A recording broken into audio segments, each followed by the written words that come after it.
Me a little bit about that trip that you had to the cemetery, because you were allowed to go, weren't you? Yes. And Me and my sister went. They could allow you to pay for two. So my mother said that me and my sister should go. And we did go. Well, I'd never been out of Wigan before. right, So I was taking my sister to London. And from London, well, my mother didn't know anything at all about travel. right, Because she never travelled anywhere, she was always sick. right. So she didn't know anything about it. And all I was told was, given this address to go to in London, catch a certain bus to get to that hotel. And then the hotel would tell us what to do after that. Because there'd be other people in the hotel who were going on the same aeroplane that we were going on. But you didn't know any more than that at that No. point. So off I went to London with my sister. Found a hotel. We had our tea there. We had our supper there. And then I'd forgotten to take my alarm clock. You know, to get up the following morning. Anyway, I was panicking, but I did get up early enough. A bit too early, really. So I stayed up. Then I woke Molly up and we went and had our breakfast. And then that was the time that we had to go down the mall, they said, to get to the aerodrome. Oh. Well, what had you got to go with it? With no money.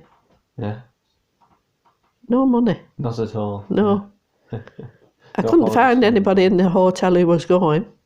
You couldn't? No. I thought the other people who were in the hotel would all get together the following morning and go together. But there was nobody else, only one man on his own. Oh. And he happened to be going to the aerodrome. And I'm stood on the doorstep of the hotel. I didn't know whether to turn right, left or straight forward, which way to go. And it was an old man that they had waiting on at the door.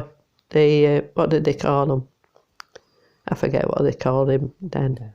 But he was an old man who just saw us to the door and he said, well, bye-bye. You know, and that was it. But this man stopped and he turned back a few steps. He said, where do you say you're going? So I said, well, I'm trying to get to the aerodrome. Yes.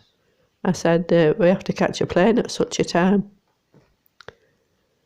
And he said, I know you're going to get there. I said, well, we'll have to walk it. He said, you can't walk all that way. He said, it's miles and miles. So what he did, he took us under his wing. Yeah. And he put us on the right plane. Oh, good. And he wasn't on that plane. No. But I'll never forget a woman who was on it. Right. She was sat on the seats were in twos. Okay. It's like getting on a bus. Not like the aeroplanes that they have now, you know. No. And it was just like getting on a bus. And we were sat on the two front seats there behind this, where the pilot was. And this woman, she had a bright green dress on, a satin it was. And her husband was with her. And they couldn't get the belt around her. She was too big for to get the safety belt around her. Okay. So I'll never forget her. Oh dear. So, I suppose those, because it wasn't a passenger plane, was it? Was it a it was a troops plane. a military plane? Yeah. So they weren't used to having soldiers quite so big as No. that lady. No. But she was big. I'll never forget it. And then Wow. we knew that we're off, we're going. Yeah. Well, we should have been there in 4 hours. Hmm. It took 6.5. Did it? Yeah. The plane kept going, roar. Oh. You know. Oh dear. And this woman, she was ill. She was really ill. But me and my sister were okay. Yeah. And And they got you there? they got us there. Yeah. When we got there, took us to the hotel. They were much better in Italy with the aeroplanes than what we were in London. Right. And they were okay. They got us there. They got us in the hotel. Well, we were shattered after a while. Yeah. We went to bed, got up, and they said that they weren't taking us anywhere that morning. It would be the following morning that they would take us to Monte Casino. Yeah. So we mooched round Italy. We had a good look while we were there. Mm. But it was smell to me. Right. Stank. It was horrible. Italy. Stink. Yeah, Italy. Everywhere we went, there was this funny rotten smell. It wasn't toilets or anything like that. It was just a bad smell. Right. Whether it was the food they were eating or what, I don't know. No. But we couldn't eat what they served up to us. No. Then it wasn't. So they gave us sandwiches instead. Right. Anyway, we got to the cemetery.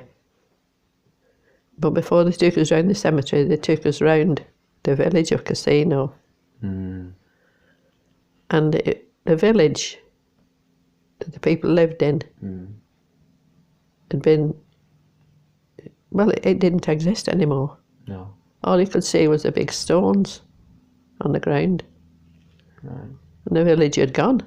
There was no casino there. The village of Casino Had gone. had gone. Well, Nothing left In of the it. war, it was just reduced to rubble. And that's it. That's all it was. And when I looked up and I saw that monastery thing there, and the sun was shining on it, and it was horrible to me, because fighting over that, well, I found out later that they'd kept that place going, kept it open and kept fighting for it, the Germans. Yeah. So they could have these treasures and these paintings and all this. Oh yes, they did take quite a bit. And they took everything. And the Italians let them. Yeah. They were helping them. You're taking all these, Renaissance paintings and things. And Yeah, they did. Art that they took away. Yeah. I know. Yeah. Yeah. And the people had nothing. No. One or two of them were, well, they tried to open a little cafe of some sort. But all it was just a few rough tables. Yeah. And we could get a cup of coffee if we wanted, and it was horrible, that coffee. I don't know what it, never tasted coffee like it in my life. But they couldn't help it, I don't suppose. No. But I felt really sorry for them. I thought, well, they're in the worse state than we are. Yeah. At least we've got a house, we've got a home. And They had hadn't nothing. Really they hadn't had any investment back into that village, really, had they? They hadn't No, rebuilt it. and I don't think they have. I don't think they've rebuilt it. No. But they deserve better than what they got. Yeah. Because, I mean, I know they fight on both sides. Okay. They fought for the Germans and they fought for us. The Italians did. Yeah, the Italians. But that wasn't the women's fault. No. Or maybe the men's fault. It's the leaders who do it. Yes. But I don't know. The wickedness that goes on. And did they take you to just the one cemetery or to both? Could you walk up the hill to the other cemetery? We walked to, they took us to the cemetery where this big pole is. Yeah. It's a big wide pole, and it represents the broken life. And of all the soldiers, you know, Yeah. everybody who'd been killed and that. It was a large cemetery. Yeah, massive, really massive. And then they took us, there's quite a few people there to take different groups to where they were going, because they didn't all go to the same place. Yeah. And I saw my dad's grave. Yeah. And it was lovely. Yeah. They're well kept, aren't they? And I think they'd planted, I think if I remember rightly, they'd planted a little bit of, I don't know what it was, but it was to represent the heather, the Scottish heather. The Scottish heather, yeah. It wasn't the heather, but it looked like Yeah. heather, you know. Yeah. Because he actually joined the Highlanders, didn't he? Yeah, and they, well, the thing was, when he went into the army, he belonged to the Cameron Highlanders, which it was the Queen's then. Yeah. But when he went abroad, it was in the Argyll and Sutherland. All right. They changed. They'd put him in. The They'd Argyll put Sutherland, these few that were in Scotland in Fort George Yeah. into the group that had a lot more training than they had. So just to make up numbers. And That was so all it- really, your dad was even inexperienced Yeah, going into one of the worst yeah, battles yeah. They were. of the Second World War. Yeah, this is what Mr. I nearly had his name then. Who came to see my mother. Yeah. And he came from Beach Hill. Okay. And a funny thing happened too with that man and my brother, because my brother never knew my dad. He was only a babe in the bed, just born, when my dad had to go. I know. And my brother's always been interested in painting. And he was in Wigan Library, Kiddy's Wigan Library. He took his children to Wigan Library to have a look at the paintings that the kids had done, you know. Yeah. And he got talking to this man because this fellow was putting a painting up and it was what he'd painted. And they got chatting. Turns out that he was the man who was next to my dad when he was killed. Oh, right. The fella from Beach Hill. Was he? Yeah. Goodness me. And it upset my brother quite a lot. But like he said, well, I've had it first hand. Yeah. And I've had it from an honest hand. Yeah. He would tell you. Yeah. What happened. So, but my mother, she never liked talking about it. No. No. I think people who'd really seen what it was like often didn't want to, because it brought back, the memories were so bad. Yeah. They're not the kind of thing you want to talk about. Yeah. Not the kind of thing we want to repeat. No. Okay.